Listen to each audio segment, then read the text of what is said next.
We're so happy to have you here in Sri Lanka. Thank you so much, Ambassador. It's so great to be here with you. How is the trip going so far? It's been an amazing past few days, both here in Colombo and up in the north. And I'm so grateful for you, for the team, and my team. It's been just a very impactful past few days. And I know that this month we're celebrating International Women's Month. Yes. And women's rights around the world. But in your view, what do you think we can do more in terms of women with disabilities and globally and here in Sri Lanka as well? I think that, when we look at International Women's Day, International Women's Month, and as we advance the rights of women across the globe, we need to be able to advance also the perspective and the voice of women with disability, which comprise a big percentage of that population. How do we ensure that women's rights, as we're working on care reform, climate action, AI, etc., are inclusive of the women disability community?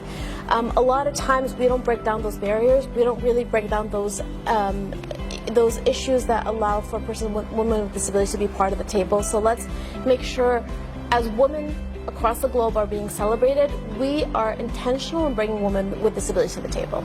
I'm glad you mentioned that inclusivity, because when you talk about inclusive democracy, what does that mean specifically for people with disabilities and, again, around the world and in Sri Lanka and our own country? So this year is an important year for many countries, both Sri Lanka, US, as elections are coming up, etc. And we always say, for a democracy to be a strong democracy, every and all voices need to be included at the table. But in order for persons with disabilities' voices to be at the table, we need to understand the barriers that we face for us to access voting, for us to run for local office, for us to be able to design and craft and draft policy making. It's not just the physical aspect, it's physical, technological, communication, and attitudinal barriers. Let's make sure we break those down, we bring persons with disability to the table, and their voices are heard. Absolutely. What are some of the people who have inspired you through your journey? For me, so many, but it starts off with my mom. My mom is the one that really made sure that my sister and I, my sister also blind, did not allow society's expectations or lack thereof when it comes to disability ever enter the home. She pushed us to believe in ourselves, embrace our disability from a positive identity, and say, you're going to have ambitions and dreams. My mom is, to be honest, the reason why I'm here.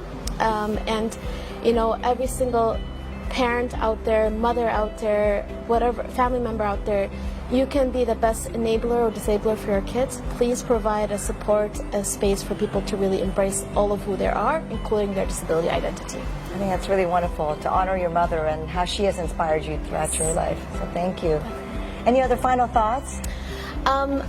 I think it's been beautiful being here in Sri Lanka, focusing on disability inclusive democracy, focusing on disability rights draft that's being drafted, and really ensuring that disability community's voices are heard in this draft, and ensuring that it's aligned to the UN Convention on the Rights of Persons with Disability, and also making sure that persons with disability are not seen from a point of let's take care of them, but from a point of we need their voices, we benefit, there's value, it can be part of the economic recovery as we're developing our economy and our society.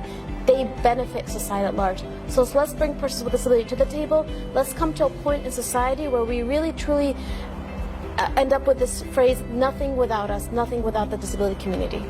Well, thank you so much. Again, Sarah Mankara, President Biden's Special Advisor for International Disability Rights. We had talked about you coming out to Sri Lanka for so long, and I'm so glad to have welcomed you on your first visit, which I hope is not your last visit to Sri Lanka. Thank you, Ambassador. It's so great to be here. Thank you. Thank you.